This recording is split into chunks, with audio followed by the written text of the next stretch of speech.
everyone, welcome to Divya Ganita. In this video, I am going to solve KCET 2019 question paper from question number 41 to question number 50. Now let's see this question. In this question, they have asked us the order of differential equation. This differential equation, we know that is order of differential equation is nothing but number of arbitrary constants in the general solution. This is the general solution, right?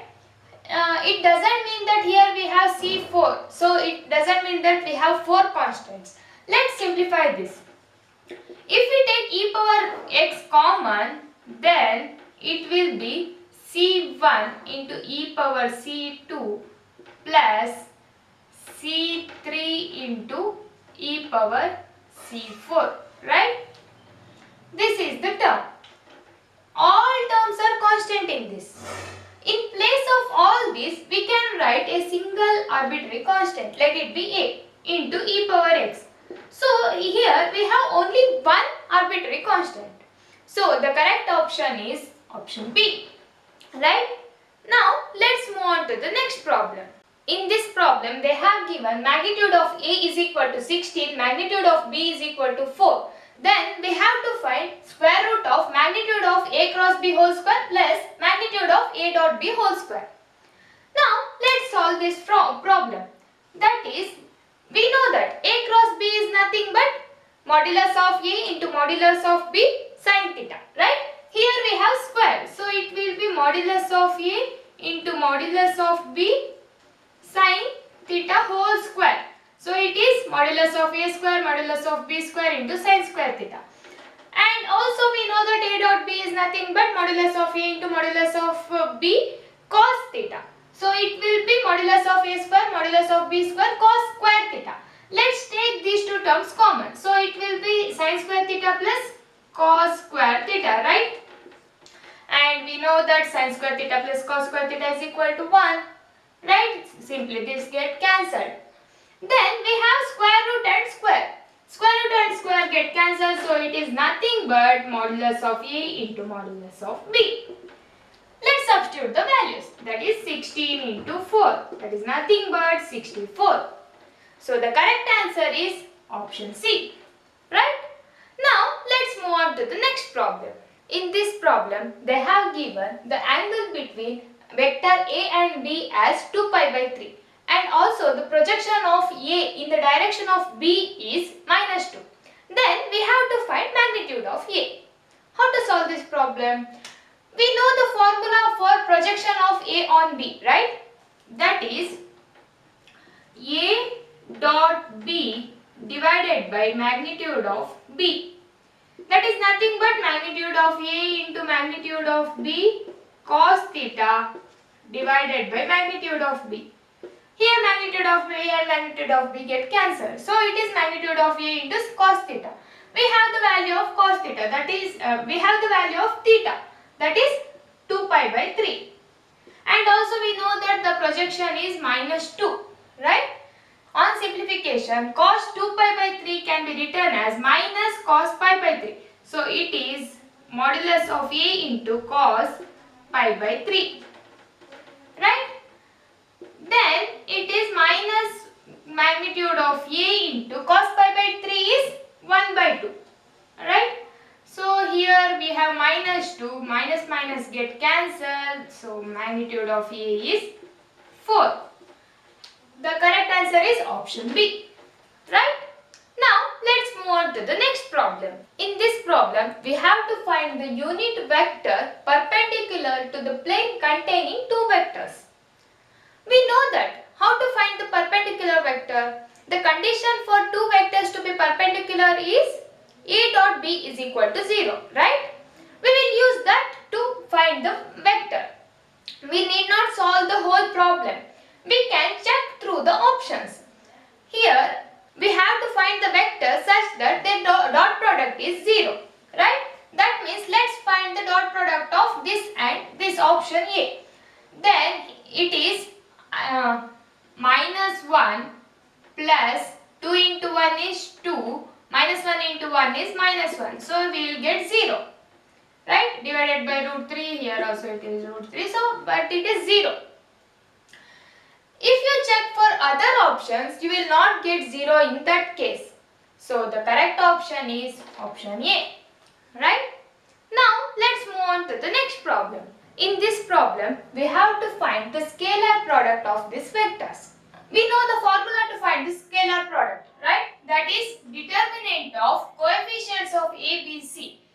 1, 2, minus 1, 1, minus 1, 0, 1, minus 1, minus 1 into box product of A, B, C. Right? So it is enough to find the determinant of these vectors. Let's find the determinant. That is 1 into 1 minus 0 minus 2 into minus 1 minus 0 minus 1 into minus 1 plus 1. Let's simplify this. This is 1 plus 2 plus 0. That is nothing but 3. Into we have scalar product A, B, C. So the answer is option C. Right? Now let's move on to the next problem. In this problem, they have given cube root of y into square root of x is equal to sixth root of x plus y whole power 5. Then we have to find dy by dx. That means differentiation of y with respect to x. To solve this problem, we have sixth root. All are in terms of roots, right? Let's take power 6. Then what will happen? This will become y square into x cube, that is equal to x plus y power 5. Right? It will be in this form. We have direct result for this. That is, if we have x power m into y power n is equal to x plus y power m plus n, then differentiation dy by dx is simply y by x. This satisfies this condition. So simply the differentiation is y by x. That is option C. Right? Now let's move on to the next problem. In this problem, we have to check in which of the following Rolle's theorem is not applicable. Not is very important. In which we have to find it is not applicable. What is the condition for Rolle's theorem? We know that f of a must be equal to f of b. We all will check for f of a equal to f of b first, right? That means, observe here, a means 2.5. This is a greatest integers function. In this, for both the values, it is 2. That is f of 2.5 is also 2, f of 2.7 is also 2. In this equation, f of x equal to x square minus 4x plus 5, if we apply x equal to 1, then we will get 2, and if we apply x equal to 3, then also we will get 2. That means we got f of a equal to f of b. What about this? Here also, it is a modulus function, and modulus of minus 2 is 2 and modulus of 2 is also 2. In this also, if we apply x equal to 0, then we will get 0, and if we apply x is equal to 1, then also we will get 0. Then what do you have to do now? We got f of a equal to f of b in all 4 cases. We have other conditions also, right? That is, f of x must be continuous in closed interval a comma b. Is these functions are continuous? Yes, it will be constant function in this interval. Polynomial functions are always continuous, and modulus function is also continuous. And also here also it is polynomial, so it is continuous. What is the next condition? That is, it should be differentiable in open interval a comma b. Let's check for that condition. Observe here, mod x, this will be constant function, so it is differentiable, and polynomial function is differentiable. What about mod x? Mod x is not differentiable at x equal to 0, right? So, in between we got a point where it is not differentiable. So, it will not satisfy the condition for Rolle's theorem. So, this is the correct option, right? Now, let's move on to the next problem. In this problem, we have to find the interval in which the function is increasing. To find that interval, we know that f dash of x must be greater than or equal to 0, right? Let's find f dash of x. That is nothing but 3x square minus 12x plus 9. This should be greater than or equal to 0.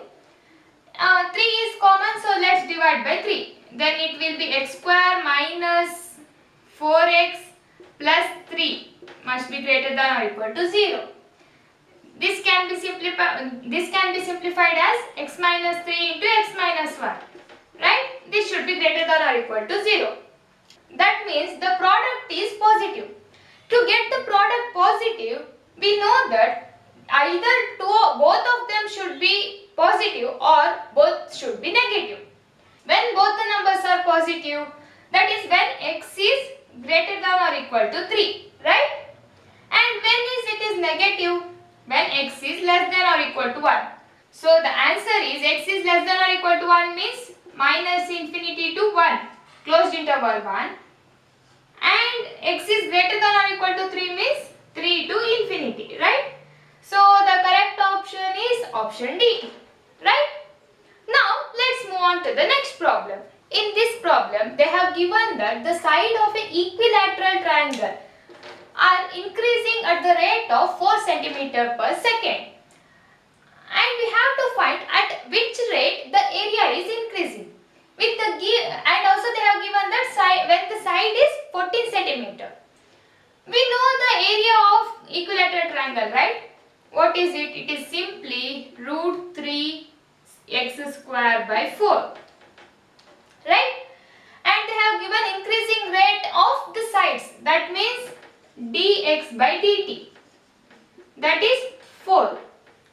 Right? We have to find dA by dt. When x is equal to 14. To find dA by dt, here we have x. So it can be done as dA by dx into dx by dt, right? This is possible. So let's differentiate a with respect to x. Then it will be 2 root 3x divided by 4. That is nothing but root 3 by 2 into x. Into we have dt by dx. dt by dx is nothing but 4. So this will be 2 root 3 into x. X means 40. Right? So the answer is 28 root 3. Do we have any option matching this answer? No. So it was given grace marks in KCET 2019. Now let's move on to the next problem. In this problem, we have to find the square root of 24.99. How to find this? We have some formula for approximation, right? That is f of x plus delta x is equal to f dash of x into delta x plus f of x. What is f of x here? F of x is nothing but root x, right? Then what will be f dash of x? F dash of x is 1 by 2 root x. Here we have 24.99. It is nearly equal to 25. So let's take x as 25. Then what will delta x? Delta x is minus 0.01. Right? Now let's substitute all these values in this equation. F of x plus delta is nothing but square root of 24.99, that is equal to f dash of x. X is 25. So it is 1 by 2 into root of 25 into delta x. Delta x is minus 0.01 plus f of x. F of x means root 25. That is nothing but 5. Let's simplify this. This is 1 by 2 into 5 into minus 0.01 plus 5. That means it will be minus 0.001 plus 5. So the answer is 4.999. Right? The correct option is option B. So we are done with all 10 problems of this video. If you find the methods which I taught you as easy, then please do like, share and subscribe to my channel. Thank you.